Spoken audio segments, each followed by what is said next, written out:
My plan is sound, mathematically sound. It cannot fail. It's perfect.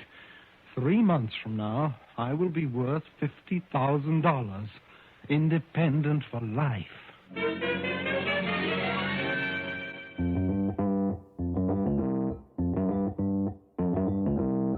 Live from Joe's mom's basement, it's the Stacking Benjamin Show.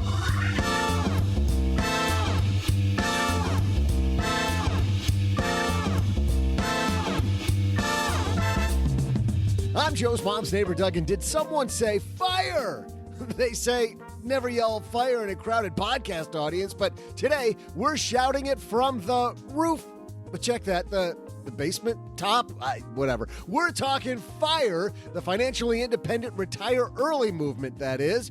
Is it naive to try and retire early? One blogger says, yeah. Today, we'll weigh in ourselves with the man who's talking real money on his Talking Real Money podcast, Don McDonald. Next, from an undisclosed location somewhere in the USA, it's Paula Pant. And finally, he's a regular around these parts, the one, the only, the OG. Plus, not sure what you're going to teach your kids this last month of summer? How about you all join the new Stacking Benjamin's Money Club? Here to help us launch our new members-only club. Oh, I hope they have those sweet jackets. We welcome the guy from the Ortus Academy, Aaron Velky. Plus, we'll make sure to magnify a lucky listener's money. And I'll be very impressed if you can get my historical trivia question right. And now, for a guy who lost his fire a long time ago, it's Joe Saul-Sehy.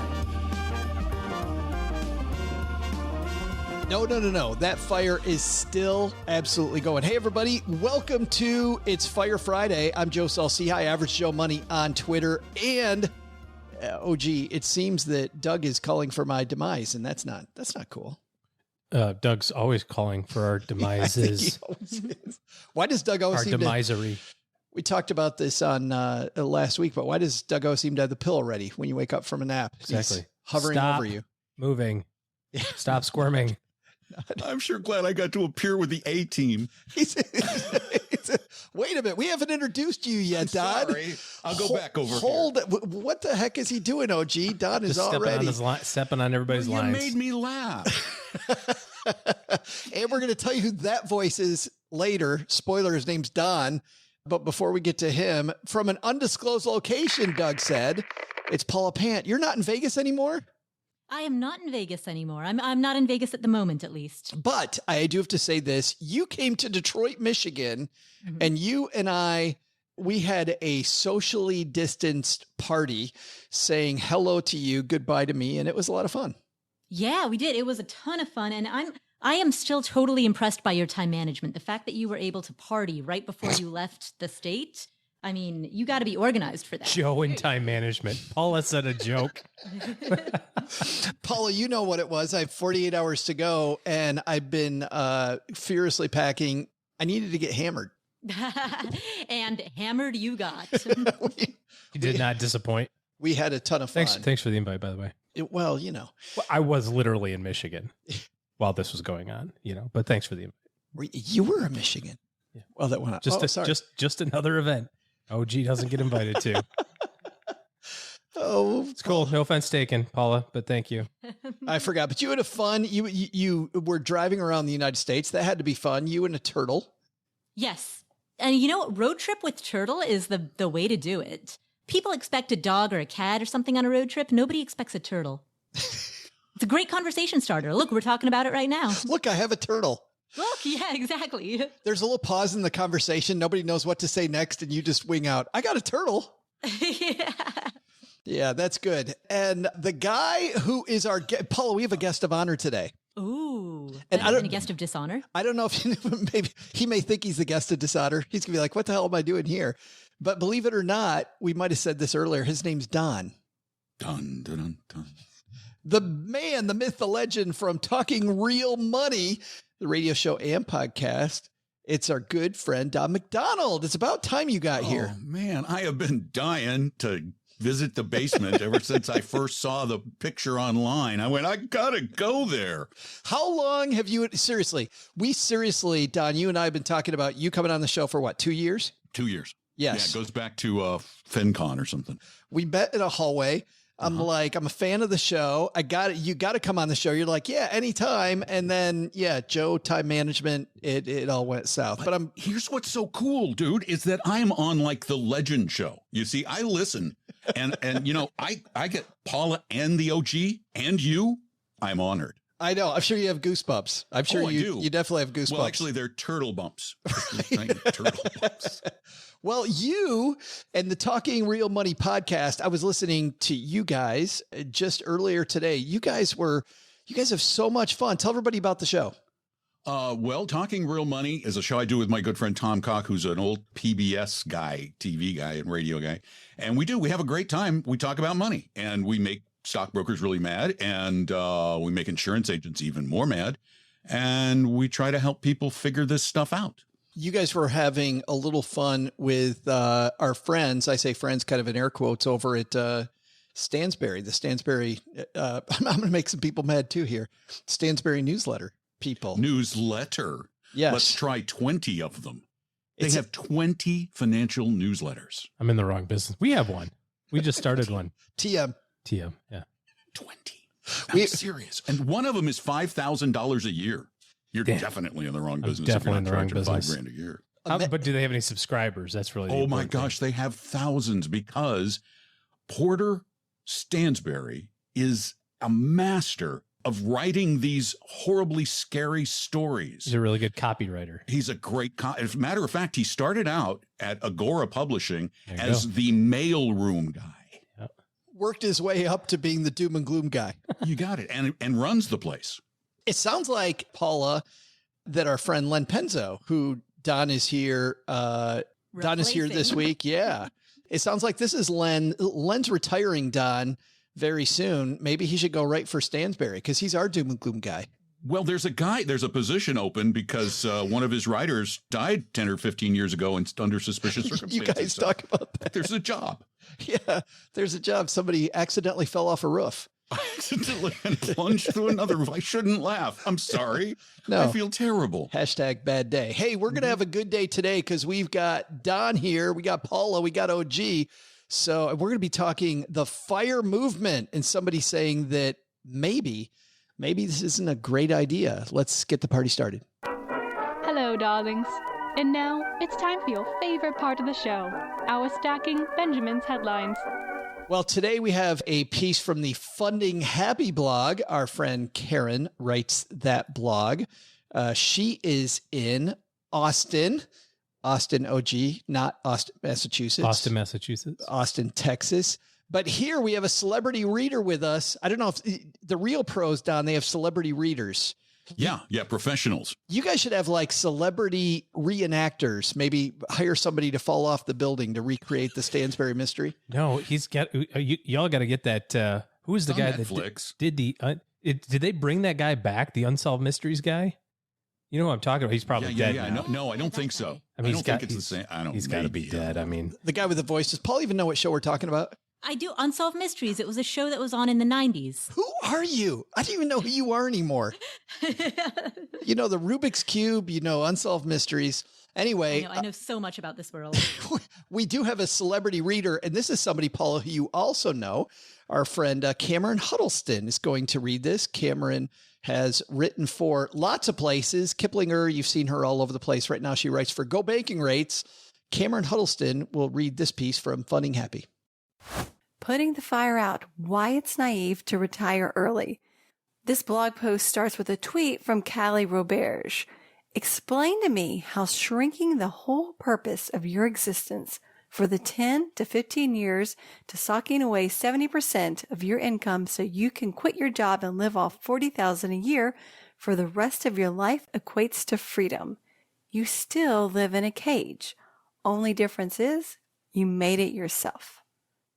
The article begins, can we talk about this for a sec? Because damn, that's a truth bomb that kicked me right in the gut when I read it on Twitter the other day. Unlike Susie Orman, who claimed you can't retire without $10 million unless you're a public servant, explained that logic, this piece of wisdom made complete sense to me. Now, while I'm still a huge advocate for the FIRE movement, I lean more toward the first two letters of that acronym rather than the last two, financial independence versus retire early.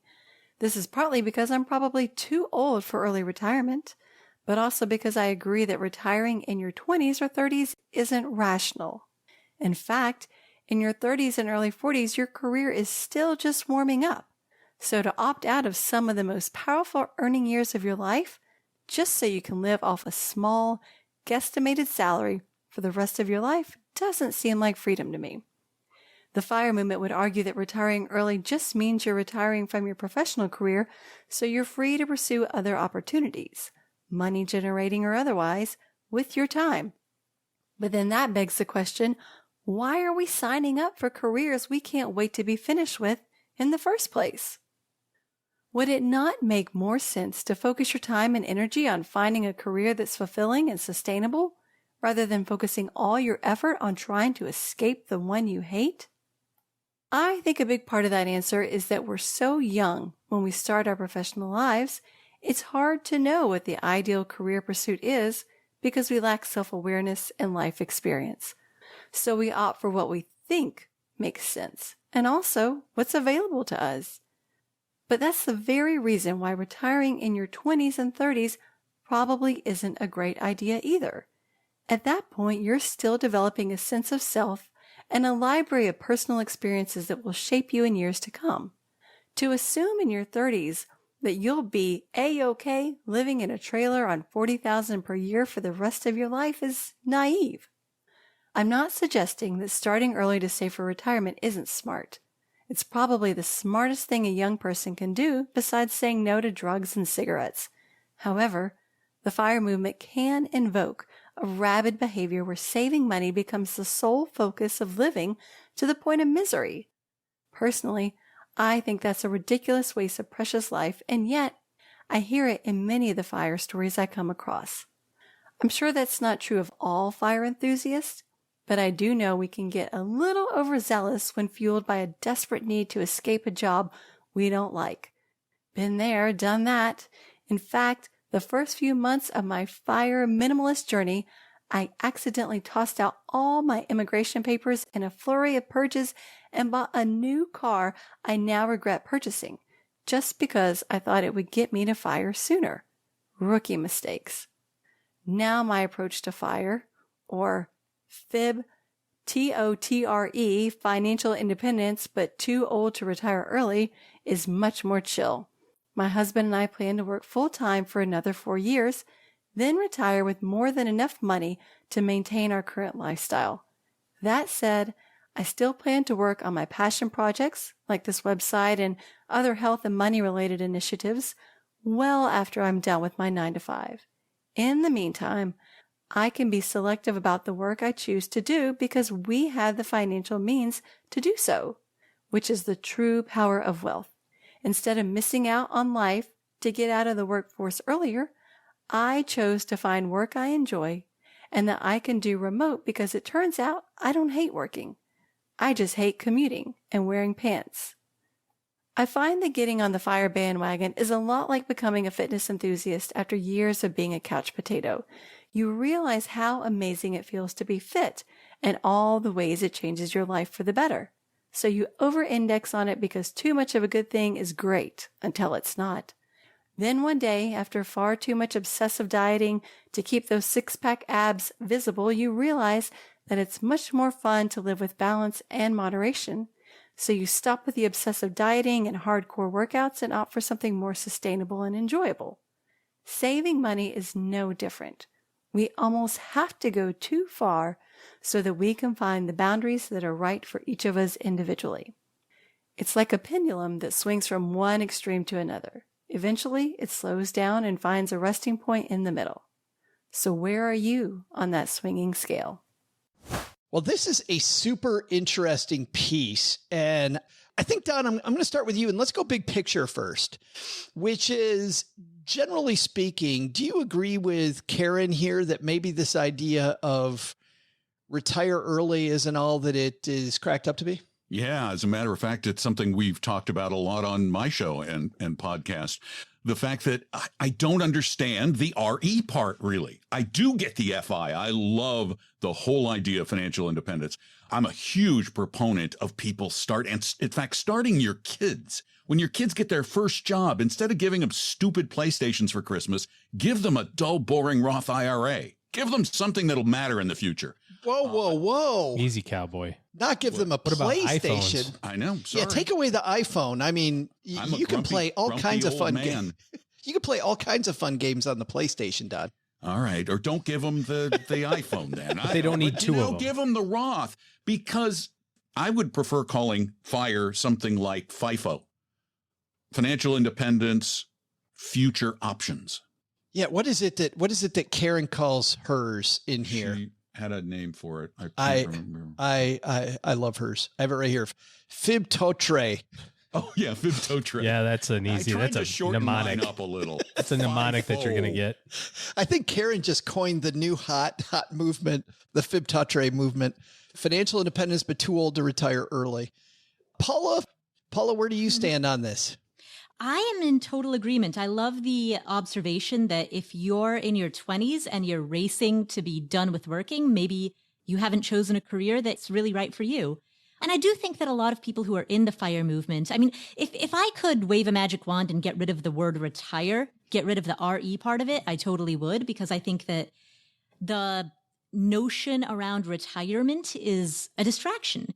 The idea of financial independence is simply that you're building a safety net underneath you so that when you change careers or start your own business or experiment for a while and try a few different types of part-time jobs while you're exploring what you might want to do next and figuring out that second act, you want to have some type of financial safety net underneath you. So that to me is how I define FI, and I would just as soon get rid of the RE. Do you think that the RE, Paula, is like Karen says? Do you think that she's right, that this is a bunch of younger people that just absolutely hate their job? It's oftentimes people, hate is a strong word, but it is oftentimes people who are burned out with their job. They aren't in love with their job. They feel as though they're just going through the motions, punching the clock. Sometimes it's younger people who are disappointed that the real world isn't what they hoped it would be. Sometimes it's people who are in their 40s or 50s who just don't want to wait until their 60s to retire. They want to start that second act while they still have energy. Does that second act, though, that's the thing that bothers me. Is the second act just sitting on your derriere? People weren't made to do that. We're not made to be idle. We need work to be alive, I think.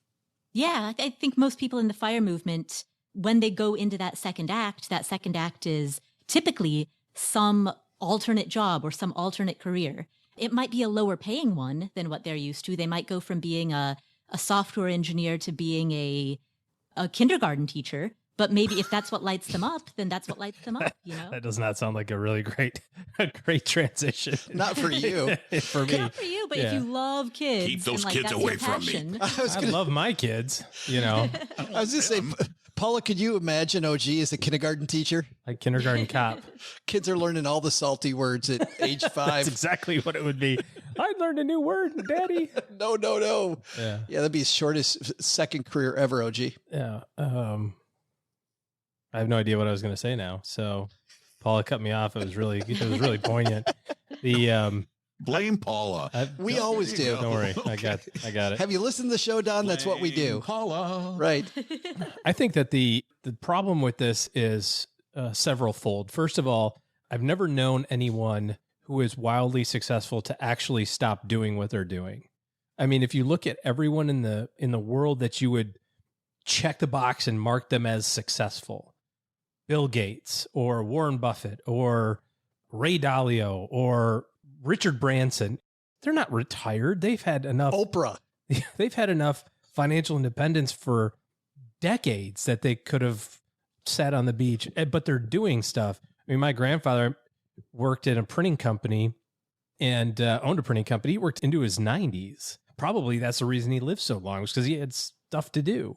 Maybe the goal then should be financial independence, retire never. Yeah. I mean, it's just, and if you're in your 20s or in your 30s, I mean, I look at people who have opinions about this in their 20s, and I just kind of giggle about it myself, because I look at it and reflect. I was putting a tent together for my son who's in Boy Scouts, and it's a tent that I had when I was into backpacking and mountaineering and everything. It's kind of worn out, but it still serves a purpose. And I was just finding myself thinking, like, I would never in a million years sleep in this thing again right now. Like, I've spent so many nights in this tent. But then you see people who are like in their 20s are like, you know, all I got to do is save $300,000. I can live on $1,000 a month. I'm like, yeah, you don't know what you're talking about. And I think it's just very frustrating because, you know, our friend Dana Ansbach, who was on last week with us, right? Or 2 weeks ago, she had a great quote about this. What's so wrong with a life well worked? Like, just do what you want to do. Just do what you want to do. Go make some money, like work, have fun. You know, it doesn't have to be an all or nothing proposition, you know? I mean, and I get it. Some people don't have the flexibility in that, but gosh, the whole idea of like, I can't wait to be done at 40. It's like, what kind of life are you trying to lead, man? Well, Paula, part of that, people in their 30s creating these goals.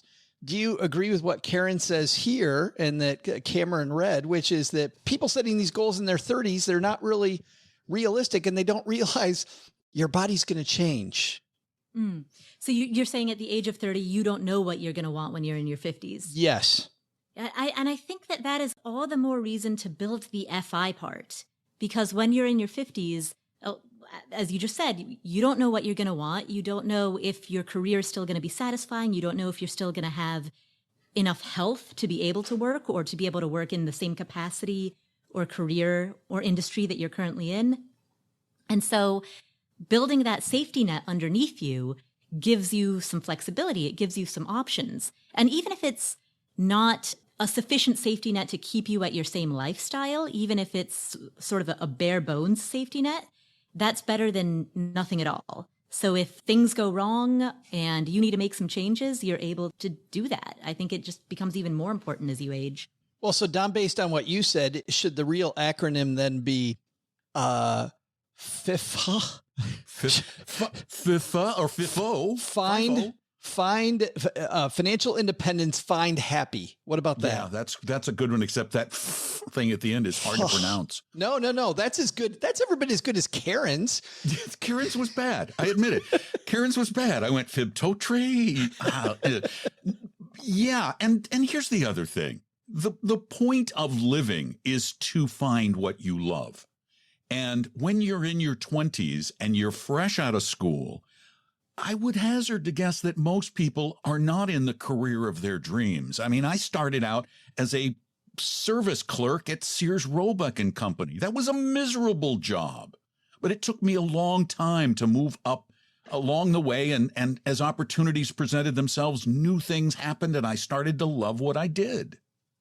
Well, and technology is another great example here. The stuff that's going to happen in 20 years from now, we don't have any idea even what that looks like. I mean, my kids I've got a 13-year-old and an 11-year-old. Their goal in life right now is to be a YouTube video game streamer, because there's people out there who make money doing that. Now, I get it. There's not a lot of people who do that, and it's certainly I'm not going to push them in that direction. I'm like, you can do that. Any kind of doctor, video game person you want to be. You can be any kind of doctor. You know, but you know why, Don? Because they have a PlayStation. That's why. We do. That's right. Yeah, okay, actually, I feel badly now. They each have one. That's even worse for their future career as a player. That's right. That's right. You know what? We deducted the PlayStation. Yeah, we did. Yeah, it's a business expense. I'm sure. I've known OG for a long time. The PlayStation was a deduction. It was a business opening expense. IRS allows you $10,000 of business opening expense. Please, everybody, that's for it with your 529 for your kids. I did. It was my tax-free. Everybody, we're joking. Please don't do that. Please. Also, don't turn me in. We are trained. No, wait. You can pay for career training. You don't have to go to college anymore with the 529. There you go. We are trained non-professionals. Don't try. But my point is that there's not, like you said, Paula, you don't know what you're going to find happiness in. Or Don, what you said about like not having any idea if you're in the thing for you for a long time, the thing that you might really like to do may not even been created yet. That's a great point. I hadn't even thought of that. That's an awesome point. And the financial independence part is so important though in whatever the last 2 letters of that acronym are, 3 letters or 5 letters or 12. It's that part that allows you the freedom to pursue other careers and other opportunities. That's why I love the first 2 letters. Paula, you know that old phrase about, is it better to have loved and lost than to never have loved at all? Mm-hmm. Yes. Is it better to have the wrong goal than to never have had a goal at all? Is it better to jump into the FIRE movement and think you're going to live in a tent on $40,000 a year, or than to not have had a goal? You know, that's very poetically worded. And I would hazard to say yes. If there is a goal that you're pursuing at some point in your life, that means that you're passionate about something and you have a vision. So yeah, pursue the vision, pursue the passion, pursue the goal, and be okay with the fact that that goal might pivot as time passes and you become a different person than you were 5 years ago. But the only problem that I have with that, because I tend to agree with you, but I think, Paula, that when we look at the FIRE movement, especially, you see these people living on nothing right now, right? They're giving away today. I think they're misguided. Some misguided people giving away today for a future that is pretty uncertain. I like the expression plan for the future, but don't live in it. And so if you are deferring, you can defer gratification, but you can't defer happiness. If you're deferring happiness to a later date, then you're doing something wrong. If you're deferring health to a later date, you're doing something wrong. But if you're super passionate about a given goal and you're happy living an extreme life for a little while, heck, there's not necessarily a correlation between level of spending and life satisfaction. Actually, there was a study done that showed up to $75,000 money did bring happiness. To the extent that money can cover the bottom of the Maslow hierarchy of needs, to the extent that it provides financial security, which is what FI is all about, then yeah, there's certainly a correlation between your financial security and stability and your happiness levels. But there isn't a correlation between, say, people who spend 90% of their income versus 70% of their income. Like, in other words, don't conflate the notion of spending more money with the notion, in terms of discretionary spending, don't conflate discretionary spending with happiness. What if I spend 110% of my income? Let me tell you something. That's pretty fun. Done that before. You're destined for future disappointment when the bill comes due. Might be fun today, not so fun tomorrow. All right. Unfortunately, kids, we have to wrap this up, but we'll give our guest of honor, Don, the last word. So, OG, what's our takeaway from Karen's piece here? Words of wisdom from this. Gosh, I mean, I don't really have any. I think that financial independence is personal. I think the retirement stuff, if you're in your 20s and you hate your job, you should just find a different job. I've never known anyone who is like blinding successful who was like, cool, I can't wait to be done at 38 or something like that. So just find your own little happiness and just go make some money. Maybe save some. Paula? I'd say focus on the FI and forget about the RE. I thought you were going to say focus on the FI and instead go for, what's her acronym again? FIBTOTRE. No? It's maybe not. Well, there's the finding happiness. So it's the FIFH. FIFH, yes. FIFA. That's our new movement. Welcome to the Choose FIFA podcast. Yeah. Don, you've got the last word, Mr. Guest of Honor. Don't. Life is hard enough when you're working in a job you hate. Why should you make your life miserable to live a miserable life in the future? I'm a big fan of saving and investing like crazy until it hurts if you can do it.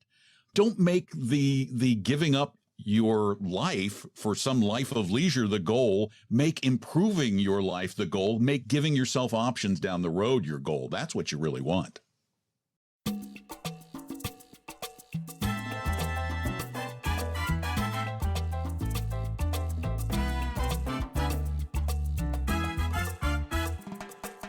Well, guys, I can't wait for this next segment because the scientists at Stacking Benjamins Industries have been very, very busy And we have a few things in store for the summer and this fall. But for all of you who either have kids at home or you feel like you're new with money, hang on tight, strap in, because man, we've got some good stuff for you. By the way, if you know somebody who's not great with money and maybe needs a foundation, not sure where to start, you know how we believe in the science of play. That's what this is going to be all about. Let's unveil the brand new Stacking Benjamins Money Club.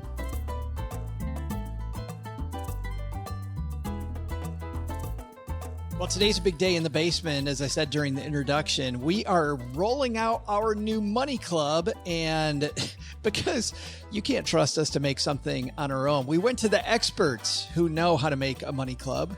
Aaron Velky from Ortus Academy joins us. How are you, man? Flipping amazing. It is so good to be here and be back in the basement. I am happy that you're here with us, brother, because you and I, a few months ago, put our heads together, and I really like where this is going. Today, we are debuting the Stacking Benjamins Money Club. Super exciting, man. I can't wait to talk about it. Well, let's do that. Tell everybody, because just so people know, we've tried to create some stuff on our own in the past. We spent so much time making podcasts here in the basement, though, that I would much rather partner with somebody who's an expert in an area. Ortus Academy has gotten just fantastic reviews on financial literacy, which, as many of you listening know, financial literacy is hard. A lot of people say, well, why don't they teach us in schools? Well, a lot of studies have shown that a lot of the programs out there don't work. So our goal was to help create something that works. And instead of us doing it, Aaron and his team are doing it with us. So Aaron, let's talk about the genesis of Money Club. Tell me about how it initially started before our partnership. So this all started with a game. We made something that put people in the driver's seat of making choices. And while we were in the process of delivering this game to schools and programs and youth organizations, we noticed a very, very fascinating thing, and that was people don't make rational choices, which seems obvious, right? We make very emotional choices, but even in this simulation, people were young adults, kids, adults, volunteers were all so captivated by allure, by prizes, by all these things that we created to distract them.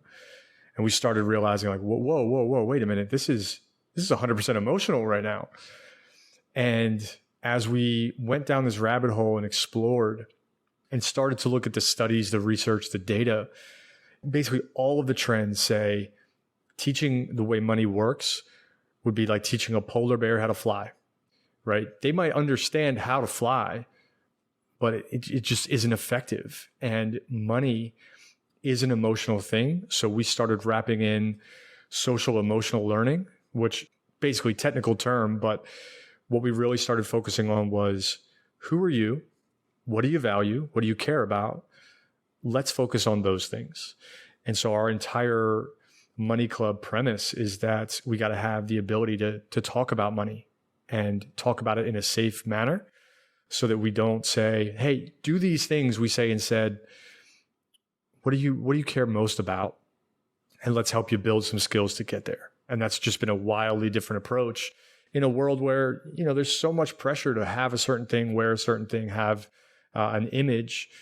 And Money Club is very much a relevant and practical tool set for the average individual to get just a little bit better, right? We don't need to make these huge jumps. Just incremental, consistent improvements over time is really the way to go. Well, the reason I thought it's important for us to launch right now, Aaron, is because 2020, it's been such a strange year. Remember, we could actually go out. Like the idea of having a club now where I don't need to wear a mask, but I can be in social situations and I'm learning about money in a safe place altogether. Let's dive into how it works. So if I sign up for Money Club, what happens? So the first thing that you'll do is learn a little bit about the platform. So this is an online platform, and what we really want the platform to feel like is a place, right? Which sounds somewhat redundant, but if you were to walk into a club, you might see a door to your left, a door to your right, and a door in front of you. And we wanted it to feel that way. You've got a couple different doors that you can go through and you can explore. We've got a couple of different categories that we are producing. So we've got courses. Courses are divided by different stages. And we welcome people in different stages to this education. So whether you are in foundations level, right, the very beginning of your financial education, whether you're in stability is a big hot topic right now because many individuals have been compromised as far as their stability financially goes. And then we've got growth, and growth is, for ambition and drive and entrepreneurship and sort of all those elements tied up together. And courses have golden threads. So they're really tied to an objective and an outcome. And that's where the bulk of the education itself will be. But then we've also got what we call the content cafeteria. And this is where we do little how-to videos. And while it may not be as golden threaded, the content is still very, very important. And it's just chunked a little bit more bite size. And we think of this as like, sit down, have a meal, have a casual conversation with us over lunch. And then we've got what I think is probably the most important part, and that's our community. So it's it's called our Members Lounge.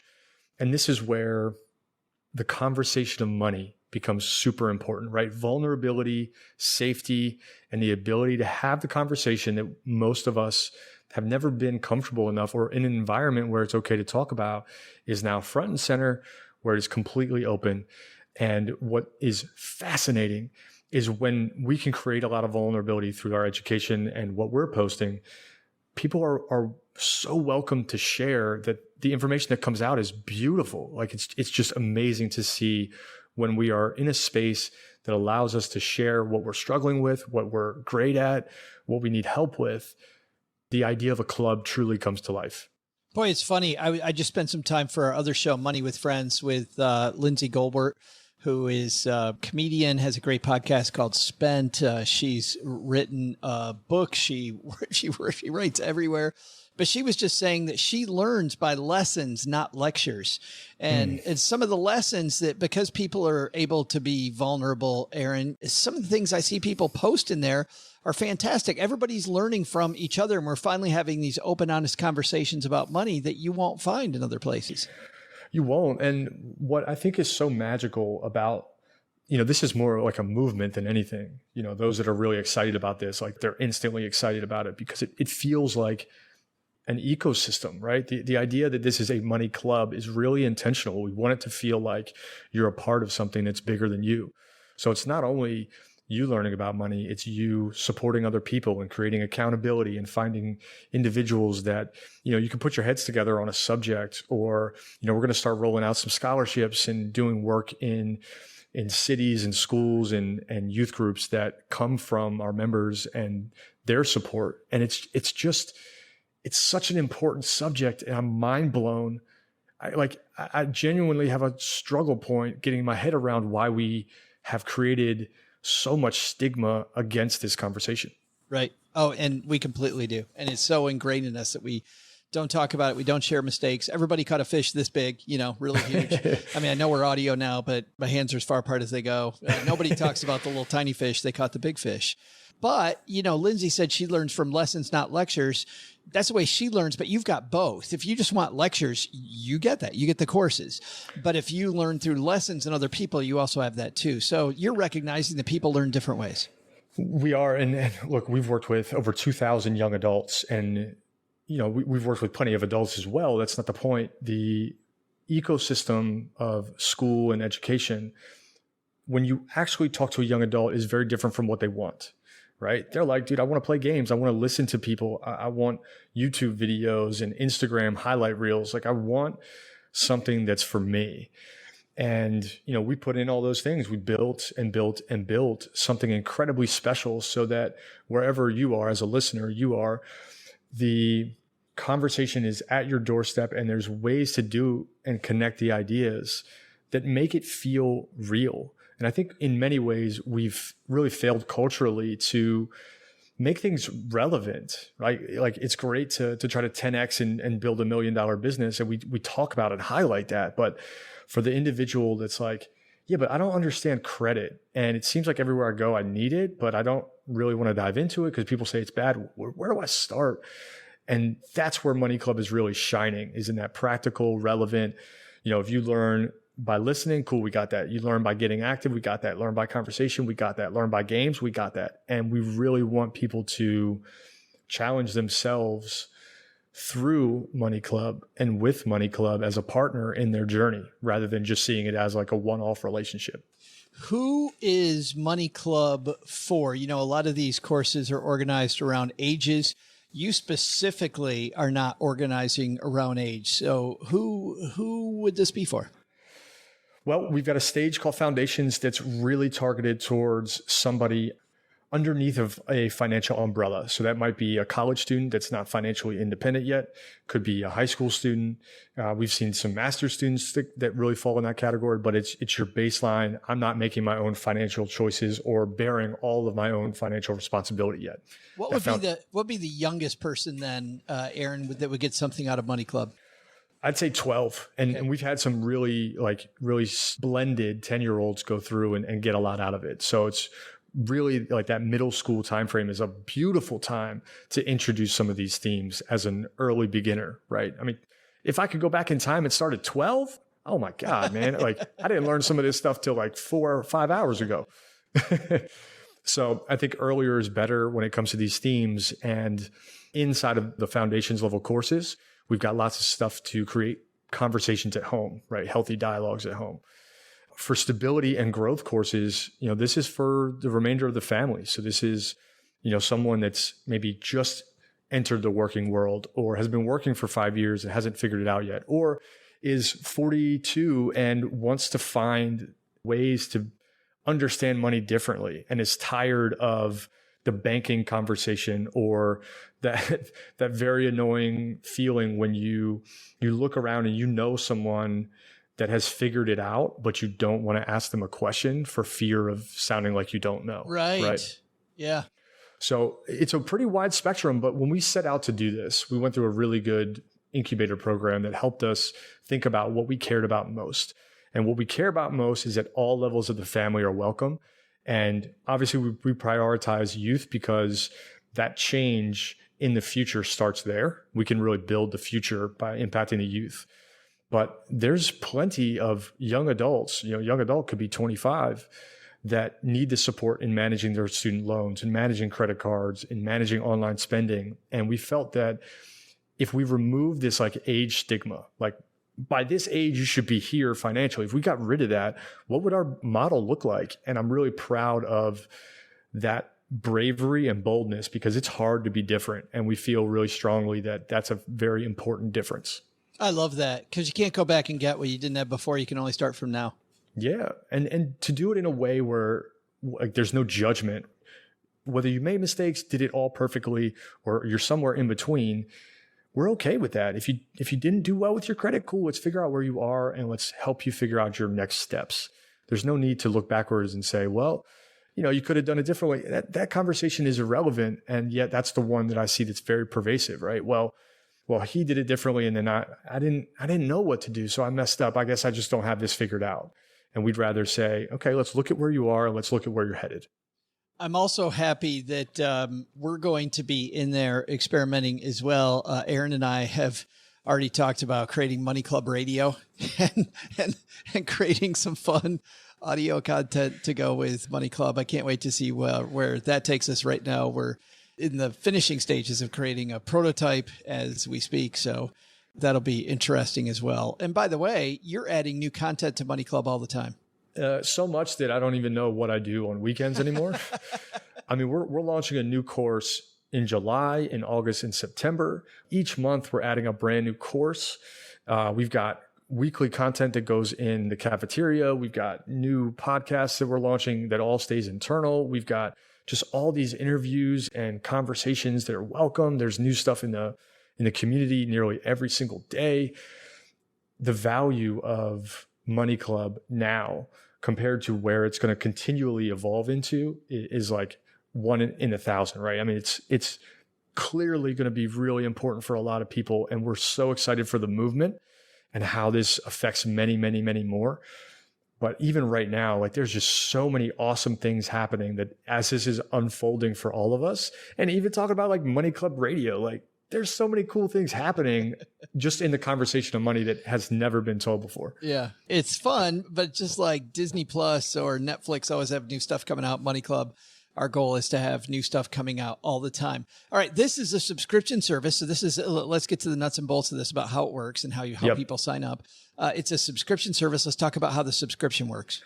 Yeah, so look, for stackers, we've got something special. The typical yearly membership is something that we offer for about $90. We're going to break it down even lower for stackers. And we've got a great way to get you there, get you simply signed up and get you moved into Money Club right away. You can get into the community. You can do all that. Monthly is an option, but I think if you're committed, right? No one changed their life significantly in a month. I've never seen it done. So it takes some commitment. It takes some consistency. And what we're doing with your amazing listeners is offering a 1-year membership that will get them everything inside of Money Club for the entire family. One membership does it all. It'll be $79. And for that full year, anytime we release new content, they get access to it. They get access to the community where there's just going to be so much value. And, if I could go back in time, so I'm serious about this number. If I go back 10 years and say, I'm going to spend $79 on getting educated with my money, and I spent multiples of that to get educated with my money. If I could go back and spend $79 and it made, I don't know, let's say $1,000 difference, that is a huge return on the investment. And we're just talking about like a linear $1,000. But imagine, $79 can change your stars at that point. Because education with money can change the way you see careers, the way you see family, the way you see your values. And we really prioritize values and attitude and mindfulness in the way we spend. I haven't seen a program as robust as ours, as practical and inviting as ours, anywhere near this price point. And we are so focused on making a difference in the world. We think this is going to be a great position for your stackers. A couple things too for the stacker audience, Aaron, that I want to address is number one, the way you get there, by the way, and we'll mention this again, stackingbenjamins.com/money club. So stackingbenjamins.com/money club, all just scrunched together as one word. And that will get you, that's the link to get there. But whether it's Money Club or something else, some people are going to ask us, and some people have already asked that I've thrown this out too. Well, why don't we make it free? Well, the reason we don't make it free are a couple of reasons. People like Aaron do this full time. They need to be paid for their work. But then number two is I've found that when you commit to yourself, you actually follow through and you use it. Whenever I get free tools, I don't use the free tools. We've given away lots of stuff. I look at the efficacy of giving away full stuff. Not as great. $79 to invest that in your future. And listen, it doesn't have to be Money Club, but just the idea of investing in yourself. Stephen Covey talks about sharpening the saw, and people get, Aaron, stackers are so sick of hearing me talk about Stephen Covey, but it truly is there. Always sharpen your saw, create this curriculum for yourself. And Money Club is a great way to do that. So, stackingbenjamins.com/money club to get there. Man, I'm looking at the clock. You and I next week on the Stacking Benjamins Facebook page, we're going to hang out for about an hour. People can hang out with us, hang out with Aaron and I. We'll also leave it up on the page if you can't be there. But if you've got questions and you want to know more, we're going to dive in. Aaron's going to do some screen shares. We're going to share a bunch more about Money Club. But I'm so excited, man. This is going to be fantastic. I think we're going to have a great club with your leadership. I think it's going to be amazing. Well, one, thank you for that. I mean, I think I'm more excited than anybody. Like this is a chance to really make some positive ripples in a world right now that is, looking for opportunities to connect. And this is a topic that I think we tend to disconnect from. And wouldn't it be a beautiful world if we can start mending some of these ties and having real conversations about, things that matter to us. And it just seems like there's never been a better time to have this conversation. Yeah, easily. Once again, stackingbenjamins.com/money club. Aaron, thanks for kicking this off with us. I appreciate you hanging out with us for a few minutes talking Money Club. Dude, thanks for having me, Joe. I appreciate you.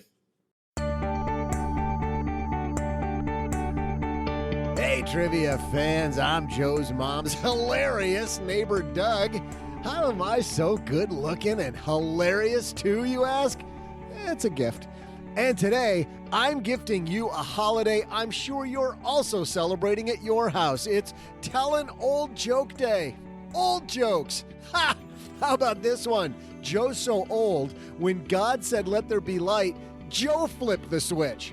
That's old. Or better yet, Joe's so old, when he was a boy, the Dead Sea was only just a little sick.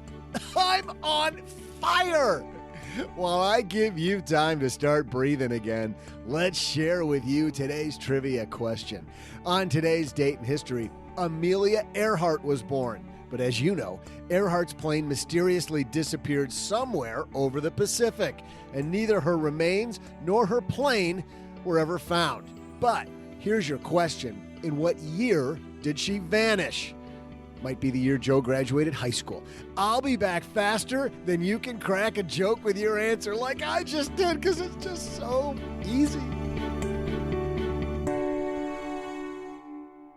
All right, Don, this is the most important part of the podcast. You are entering into a zone where we're having a year-long competition between our three usual contributors. Today, you are playing the part of Len Penzo, and you are not nearly... Boy, I'm Len Penzo?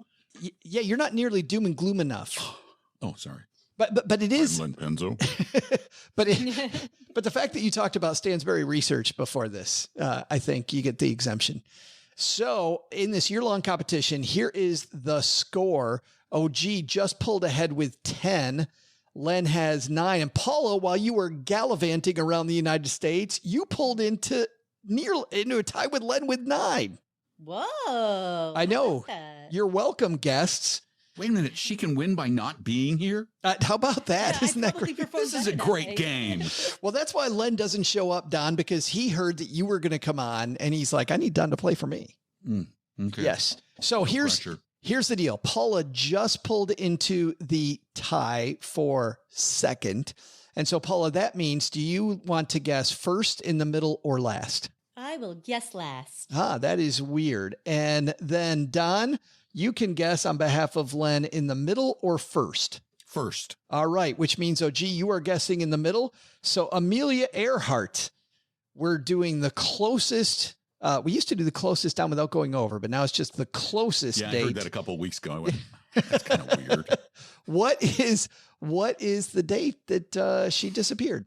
Honestly, I do not know this, and I feel bad because I'm usually pretty good at trivia, but I am relatively confident because there was talk of some sort of Japanese involvement, so that kind of puts it in World War II, right around there. So I am going to kind of sneak in between Pearl Harbor and, when we started doing, I'm going to say 1942.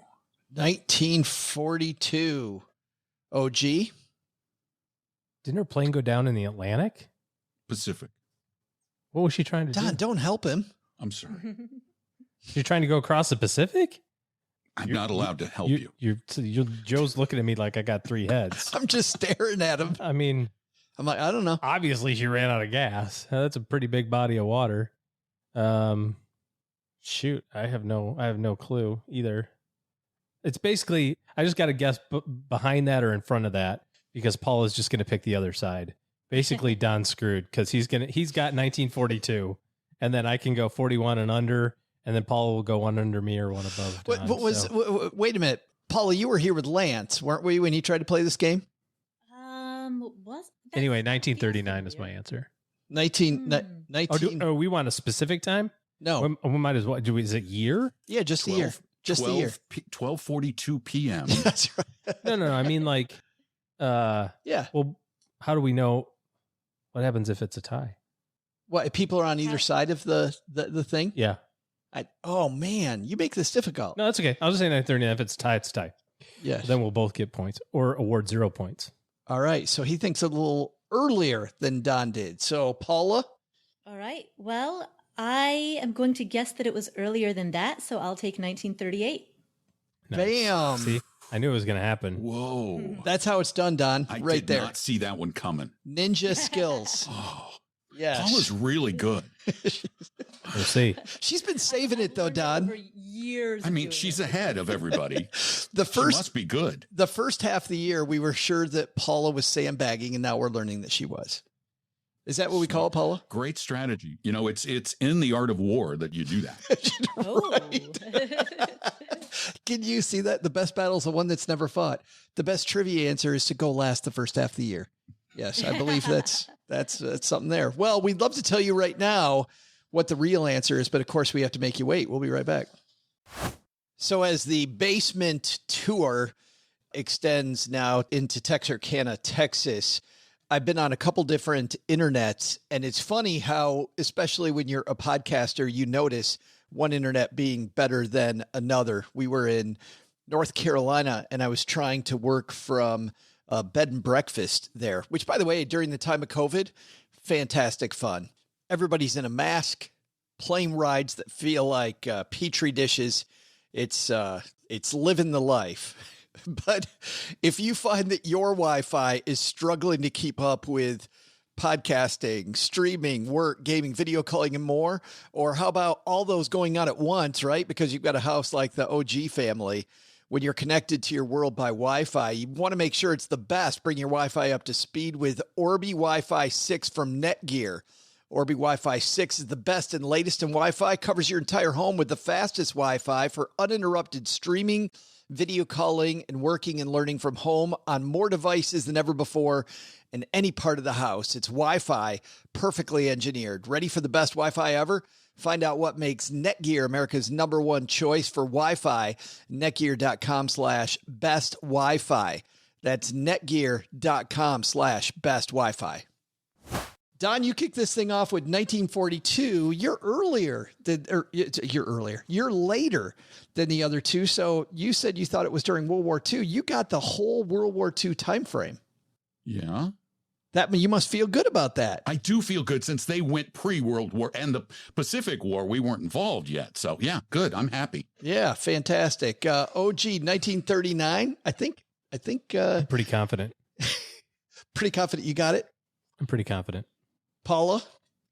I mean, I've got the entire gamut of years from 0 through 1938. Well, assuming you forgot about the part of the entire history where there wasn't manned flight, so you don't have all of the time. No, I do technically. You have from 1922 or whenever it was 18. I think it would be awesome if it was 1826. And that's what made it so special. Well, and that's why she disappeared. 72. It was a pedal biplane. No, right after the Magna Carta, Amelia Earhart was. All right, Doug, you've got it from here, man. What's our answer? Hey, trivia fans, it's your favorite neighborhood comedian talking, Joe's mom's neighbor, Doug. And I just realized when this calendar said old joke, I thought it meant jokes about being old. Oh, man. Well, I'm glad I laid those on you. But don't worry, I have some really old jokes you've never heard. How about it? Here we go.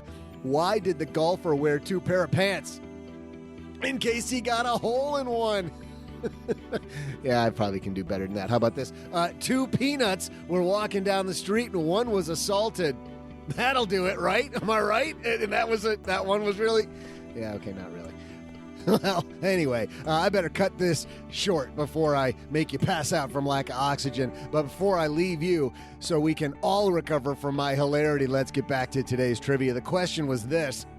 On today's date, Amelia Earhart was born. But in what year did Earhart's plane disappear over the Atlantic? Well, Earhart's plane and the pilot were never found all the way back when she was 40 years old in 1937. Well, time to get out of here because I know of something else that will never land. One of Joe's jokes. Hey, don't shoot the messenger, I'm just saying. See ya. Whoa. Oh, my goodness. I was so wrong. I am filing an appeal. Man, I unintentionally almost nailed it. You did. You were one. What's up with So that, good. Paula? I can't play this game anymore. Paula's here. According to the internet, however, Don's like, I'm not coming back for at Can I least a come couple back episodes. when Paula's not here and play her? Yeah, just play Len and OG. It's a little easier, Don. Oh, okay. You're right. Yeah. She's Not hard so to much play. She's too strategy. good. Well, thank you. Yeah, Paula's like, it was pure strategery. After an entire year of being in last place, or a year so far, so half a year, after an entire half a year of being in last place, I'm now no longer in dead last. Now you're Can I say something real quick? No. Len, I'm so sorry. I'm sorry, Len. Believe me, if, let's say, Paula, don't you think he did what Len would have done anyway? Yeah. No, you played well. Yes. Excellent guess. Yes. By the way, for the record, she was why. declared dead in 1939. Oh. So there's an asterisk, you're saying? I would submit this to the judges for further evaluation. But but that doesn't matter, Don. We still have a point of order here. Yes, exactly. He wants us to know that he still is. There was some number of 1939 that I recalled, and the internet told me why, because that's when she was declared dead. Oh, guys. That's when she died. Let's take out the magnifying glass and help somebody do better with their money. I'm still winning.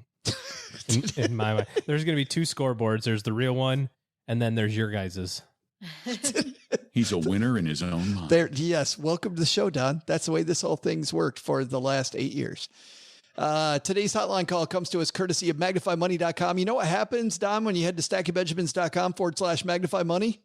Your money gets bigger, and I don't know what happens. Well, see, you will find, not only that, you will find that those financial products you use every day at your bank, if you're at a brick and mortar bank, those are probably nowhere near the best in class. Over 92% of all the products available online, all ranked against each other at MagnifyMoney.com, whether it's checking accounts, savings accounts, refinance options, or credit cards, 0% interest, or low rate credit cards. And remember, don't.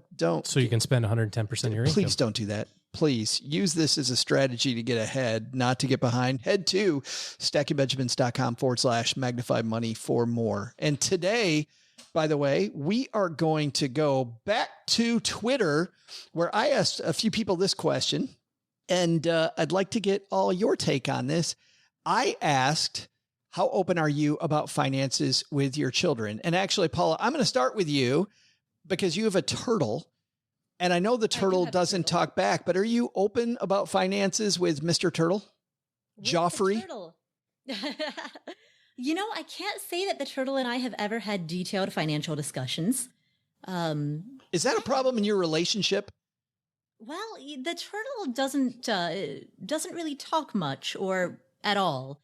So that may be the bigger issue. The communication breakdown that happens when one of the two of you is a reptile. Yeah. Or uncommunicative. Right. Right. Exactly. Don't blame it on him being a reptile. He just doesn't talk. He does hiss. He does hiss on occasion. So he communicates in that way. Yeah. So does he hiss when you talk to him about money? He hisses when I pick him up. He doesn't like to be handled. So let's say that you had children. How open would you be about finances with your children? I would like to think that I would be very open. I would like to think that throughout their life, I would give them age-appropriate lessons about money management. And part of that would be openly discussing money. I'd probably have to think about what age they should be when I talk about specific dollar amounts, because when you're a kid, $20 can sound like a lot of money. But I think that all of that would be, in an age-appropriate way, would be incorporated into teaching them good financial stewardship. Don, do you have kids? I do. I have 4. So yeah, they're all old, though, because I'm old. Well, that's me too, brother. But when it comes to being open with your kids about money, how open were you as a parent? I was pretty open, but only, I think the things I tried to be most open about are the reality parts of life and money, the importance of saving and the value of the compounding that comes with that. Initially, it was more about trying to budget and learn how to spend with allowances and the like. We didn't really get into a lot of, how much daddy made, because there were times when daddy didn't make a lot and I didn't want to scare him. And there were times when daddy made a lot of money and I didn't want him to think we were rich. So, because your perspective when you're a child, you hear, daddy's making $80,000 a year. You're going, well, why aren't you spending more on me? Right. But I did along the way try to teach them about credit and credit cards and the dangers of those. Again, as Paula said, at age appropriate times. But we started out, with the allowances, and the allowances weren't weren't just free money. If you didn't participate in the home, then you weren't entitled to make some money from the home. But, I think it's important to talk about money. And I think as your kids get older, it's increasingly important that you talk about the spending habits, the saving habits, the investing habits, and the bill paying habits. What do you think about parents, though, Don, that have bad bill paying habits? Should they be open? They shouldn't share those with their children. That's good advice there. But should they be open about their money troubles with their kids? Only if they've learned that their behavior is detrimental and use it as an object lesson. If they truly believe that running up all your credit cards and then dodging creditors is a life skill, no. Yeah. OG, how about you? Open with the kids? I don't know. This is a tough question. I mean, kind of, sort of. We just have like just easy things that are just kind of normal for them. Like, for example, when they get money for gifts, if it's their birthday, we're pretty lenient on what they get to spend it on. Like if they just want to blow it, they can. But other monetary gifts for whatever reason from grandmas and grandpas or Christmas or something, just straight up half of that goes into their investment account. We use Stockpile. We talk about that pretty openly and love the fact that they get to buy into brands that they recognize. And so I made sure to point out when their stock portfolio was down a whole bunch, but then also reminding them that they were still up despite the fact that they were down, Can I ask you a question about that, OG? Because that's kind of curious. Yeah, sure. When the market was down, how did you handle their disappointment, though, that their money went from this wonderful level down to this terrible level for them? Well, I think, first of all, we're not talking about a ton of money here, so that does help. But you're right, in the kids' eyes, $1,000 is life-altering money. So what we did was focus on, for my oldest one anyway, and he's the one that's kind of the most interested in it right now. He's 13. Just, went back to, it was $1,200 and now you have $800, but you've only put in $500. And so it's not as good as it was, but it's still better than it could be. And I constantly reinforce this every quarter when they get their bank statements, because they get their bank statements from the credit union. And without fail, they've never let me down. The bank provides them with a gracious 1 penny of interest every quarter. So I go, hey, look, guys, look at your money. It's going Dad reaches into his pocket gangbusters. and matches it. Yeah. I go, it's going gangbusters. Look at this. But then I simultaneously point out that their, Microsoft stock paid a 58-cent dividend this quarter. And I'm like, so what are we learning? 58 times better interest with half the money, basically by owning companies.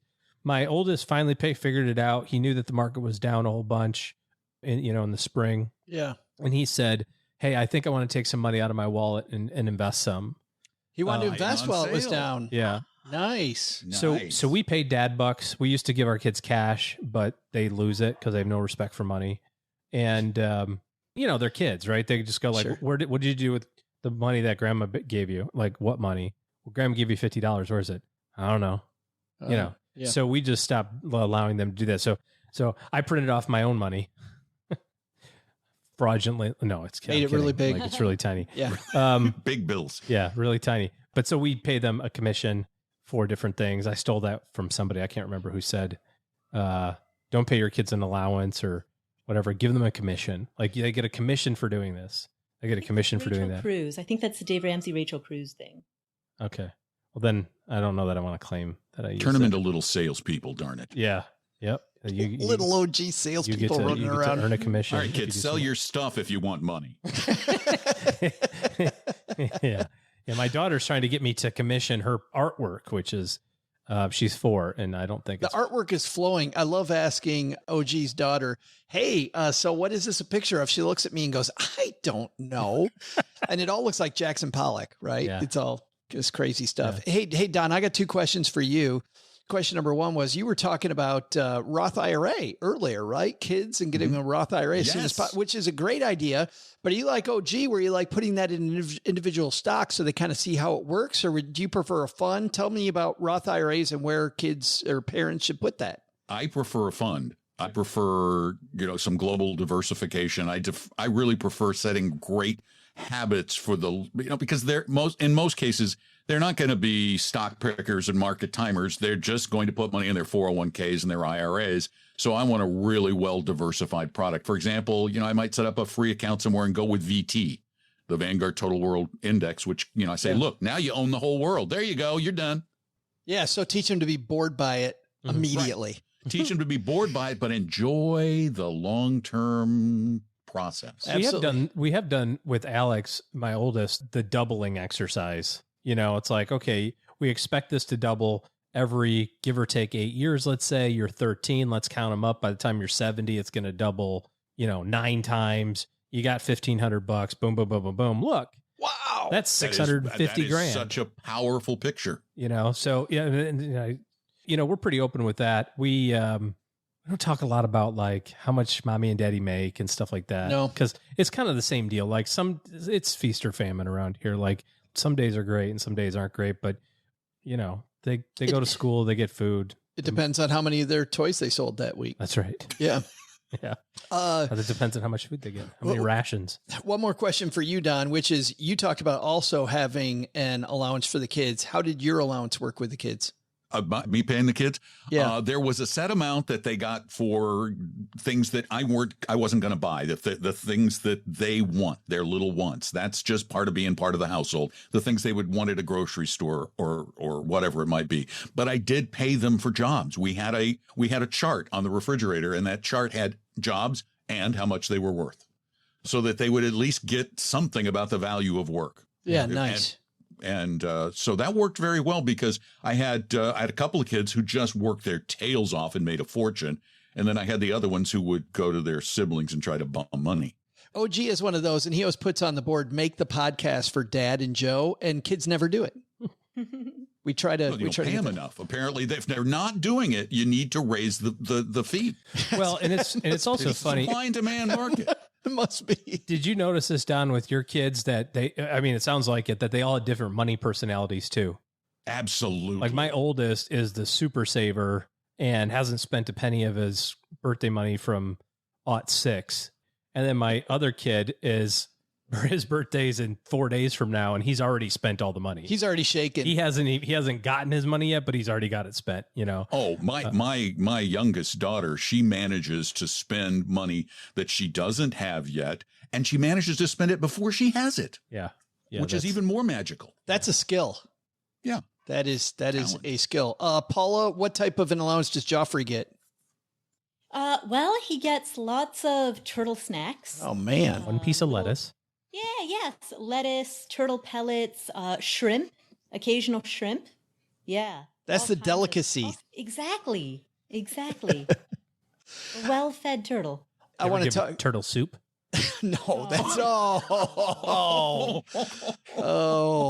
No, too soon. Turtle cannibal. It's so bad. Is turtle soup really made from turtles? I wouldn't know. I think so. Mock turtle soup is made from a mock turtle, but turtle soup's made from real turtles. Yeah. Sounds delicious. That's so bad. Hope Joffrey isn't listening. You got Joffrey in the different room, don't you, Paula?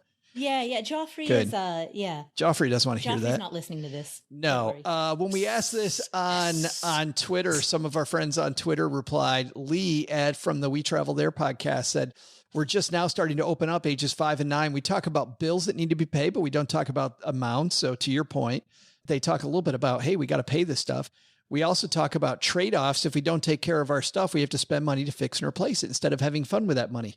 I do like to use bills as a great example, especially when they're, using that idea that kids have no idea how much really anything is and just going, well, electric bill's $400 this month.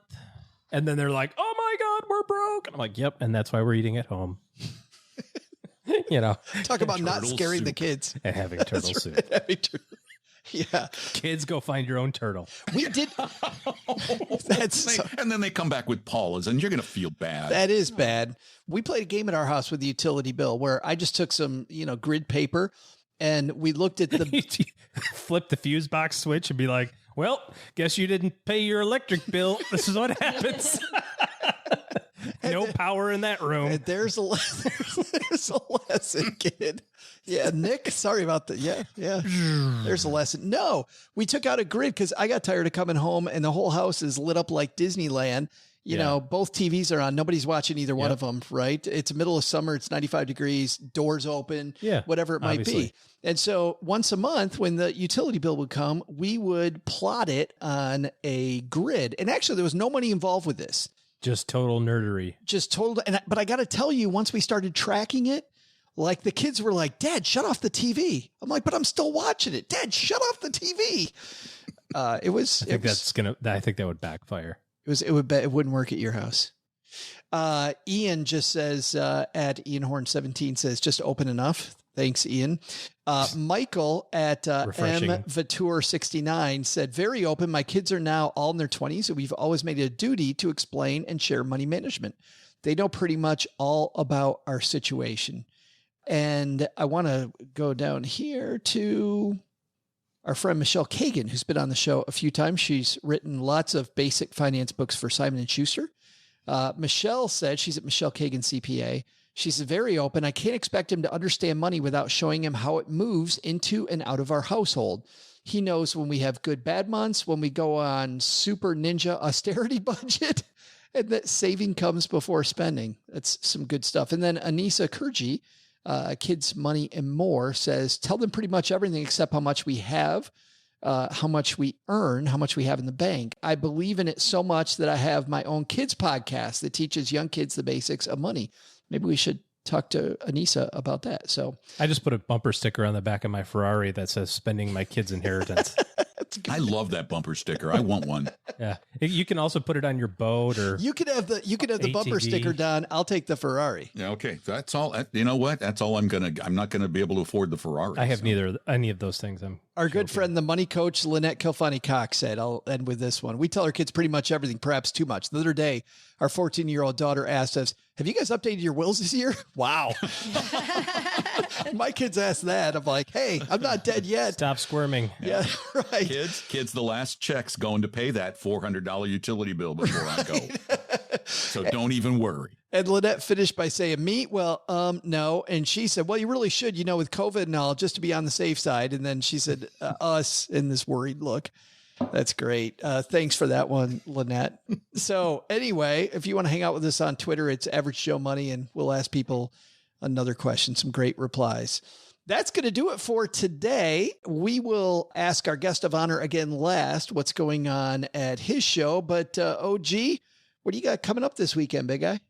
Well, we're going to have a birthday party for William, my middle kid. All right. Big 11. He's in the 1-1 category now. I don't know. It's fantastic. I don't know that 11's really a marked birthday. That's it's kind of a flyover birthday, isn't it? Just like 10's a big one, 13, 12, you can kind of say, 11's just not even, might as well skip it. But it'll be a great birthday party with no one coming because, right. Stupid COVID. We did have 3 kids over in June for my other son's birthday when his birthday was in April. So based on that timeline, William should have his birthday party sometime in September. Perfect. Fantastic. Yes. Well, happy birthday to William. You should tell him you're like down the hall from him. I am down the hall from him. That is true. Oh yeah, I'm here. Paula, what's happening at that Afford Anything podcast? On the Afford Anything podcast, we have an episode about how personality is not as permanent as we might think it is. So it's an interview with an organizational psychologist who talks about how our personalities are pretty changeable, pretty adaptable. And that means that we have the power to be the person that we want to be. So that interview is at the Afford Anything podcast. And then PSA Thursday, which is a segment that we do in which on Thursdays we deep dive into a specific topic that relates to surviving the pandemic. On PSA Thursday, we talk about what to do if you are a landlord and your tenants can't pay the rent. How to avoid bad situations. Oh. So, boy, all of that's on the Afford Anything podcast. Where finer podcasts are distributed. Exactly. The fact that your personality can change. There's a joke there, and I'm just not coming up with it. There's something there, and I'm not getting it, which is... Don't let Doug write it. I know, right? Holy cow. Don't let Doug write it. Please no. Thanks for hanging out with us, Mr. McDonald. I had so much fun. Really. I'm so glad and I knew I would, because I listened and I go, I really want to do that show. That's so much fun. I'm finally glad we got here. It only took us 2 years. We got to do it more quickly the second time around. As long as it eventually happened, I'm happy. Well, what's happening at Talking Real Money? I hate to say this. I really do. But, I don't have a clue. We really don't plan that well. We kind of just talk about stuff. It's really, when we do the Saturday show, we kind of get together in the morning before the show and go, what are we going to talk about today? It's like Friday, Tom watched the Stansberry thing. And on Saturday, we talked about it on the show and then put it up on the podcast the next week. So it's what we're going to talk about every single time is how we believe, how I believe, and I've believed since I started doing Financial Talk Radio 30 years ago, 32. Oh my God, I'm old. That investing is not a game. Investing is incredibly serious. It is not nearly as complicated as a lot of the folks on Wall Street would like you to believe it is, and that you can invest successfully all by your lonesome if you don't make it a game, if you don't try and beat the market. Well, and you warn people on a lot of shows. Of course, we talked about the Stansberry newsletter, which is incredibly interesting. You talk about Robinhood, which has been something we talk about here a fair amount, is what's going on over there. You talk about robo-advisors, about annuities. Oh, yeah. The annuity people hate. In fact, one of the running things is a caller will go, they'll call up and go, I have an annuity. Don't yell at me. Only yell at them if it's an indexed annuity. That's the only ones I yell at. Oh, man. We did a story recently about that woman. Did you see the TikTok video? The woman on TikTok talking about how great annuities are and about how you shouldn't save into your 401k, Don. You need to save into an annuity instead. Of course you do, because she's getting a 10% commission. She, believe it or not, she fails to disclose that. No, here's what they do. They don't just fail to disclose it. I actually go to the steak dinners. Oh, do you really? Oh, yeah. Oh, I love going to the steak dinners. And my hand goes right up and I go, hey, excuse me, it's really important. What's the commission? Oh, no. What do you mean commission? Well, no, how much do you get paid? Oh, you don't pay us. The insurance company pays us for bringing in the accounts. That is my favorite workaround. Yeah. Oh, in the polyester suit. How great is that, Paula? They don't pay us. Or you don't pay us, the annuity company pays us. Get rid of That sounds polyester like a dodge of a question. Yes. And for, what's funny is that for the folks in the audience, it's an effective dodge because they're providing them what they want. They're giving them what they want, which is high returns with no risk, apparently, the illusion of that. What could possibly go wrong? Right. Yeah. And that is Talking Real Money, wherever finer podcasts are distributed, Don. Pretty much everywhere. Absolutely. Well, that's going to do it for us, everybody. Doug, you got it from here, my friend. What should we have learned today? So, what should we have learned today? First, take a lesson from our headline. Maybe put less emphasis on the retire part and more emphasis on finding a way to fund your lifestyle that you're passionate about. Then, you won't miss out on fun today for a future that may never arrive.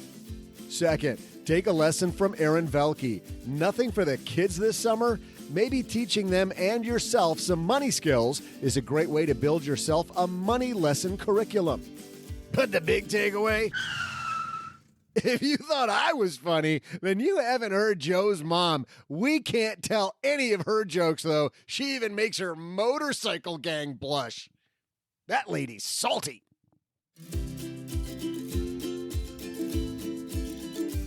Big thanks to Don McDonald for joining us on the Roundtable this week. You can find Don at talkingrealmoney.com or on our show notes page at stackingbenjamins.com. Also, thanks to Aaron Velky for joining us to help launch the Stacking Benjamins Money Club. Want in? Check us out at stackingbenjamins.com/money club. Joe, we're going to have those sweet jackets, though, right? The ones with the little things on the shoulders that you can... Okay, cool. Thanks. Awesome. Paula Pant appears courtesy of AffordAnything.com and the Afford Anything podcast. This show is created by Joe Saul-Sehy, produced by Karen Rapine, and engineered by the amazing Steve Stewart. Online, visit us on Twitter at SBenjaminsCast or on our Facebook page. I'm Joe's mom's neighbor, Doug, and I do not like computer jokes, not one bit. SB Podcasts may receive payment on the show from sponsors and guests in the form of books, giveaway items, discounts, or other remunerations. That's a big word. There's no way you take advice from these dorks, but like Joe's mom always says, don't take advice from people you don't know. This show is for entertainment purposes only, and before making any financial decisions, consult with a real financial advisor. Wait! Where are you going? I was going to make espresso.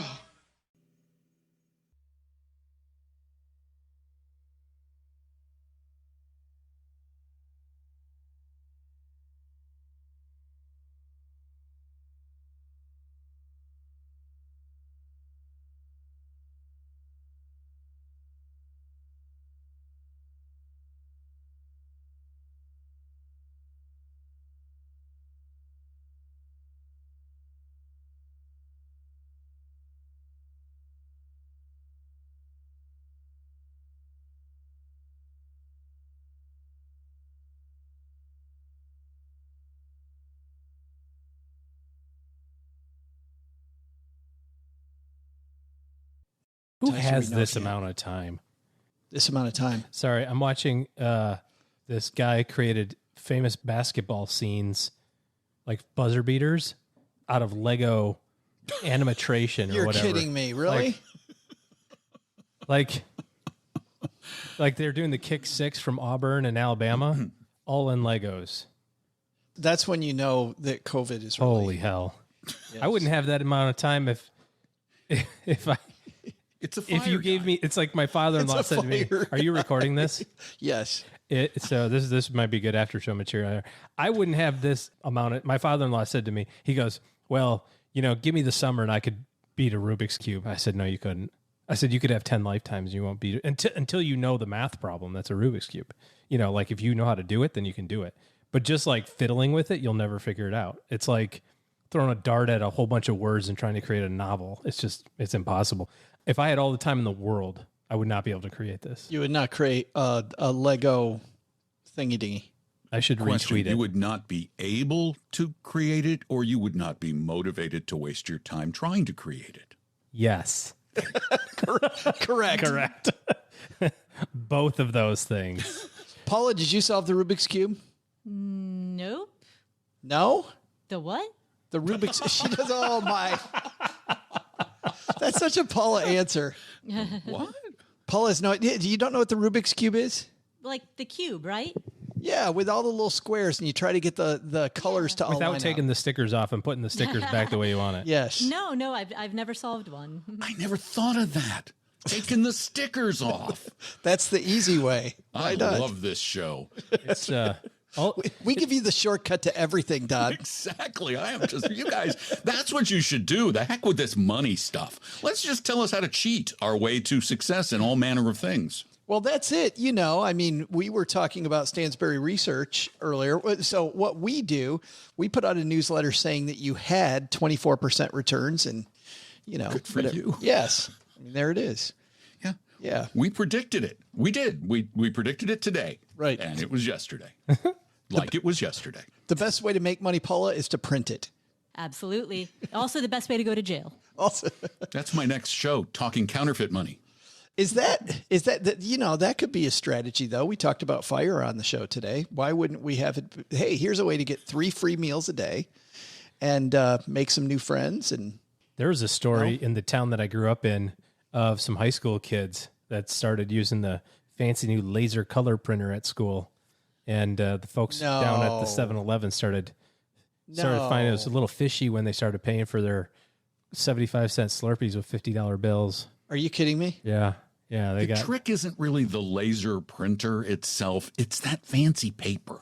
Well, I think that might have been the tip off. Although the other glossy, when you get glossy dollars, but glossy dollars. But I did see a story about somebody who came into a 7-Eleven convenience store or whatever and gave somebody some fake money that was like 6 times as high. Because my grandparents used to own a printing company, and one of their advertising campaigns that they did for another company was to print money.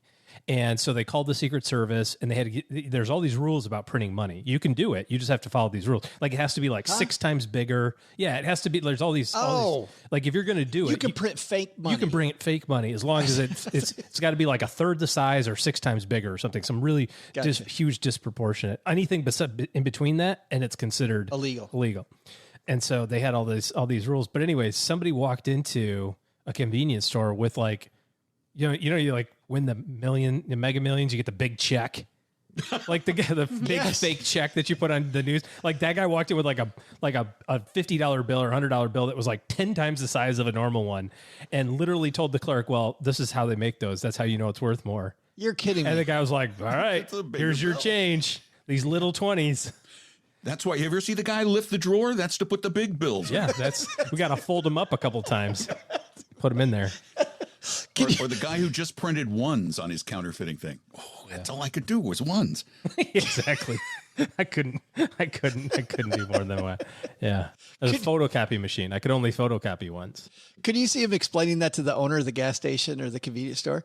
No, he said it's worth more. Yeah. That's why it's bigger. That's how you know. Exactly. It makes it legit.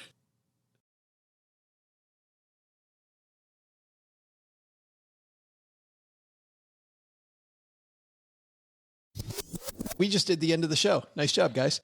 All right, now we'll go back and do the beginning. We sometimes do that, Don. We have this segment called the after show where we do 45 seconds of silence, and then we have that. So what that topic we had as our after show topic, we're not going to do that. So it's kind of like the albums you would get, and they would record something in that little last clear spot. Hidden track. Yeah, the hidden track. You got it. I forgot that. I'm so Fight old. Club. I remember vinyl. There he is.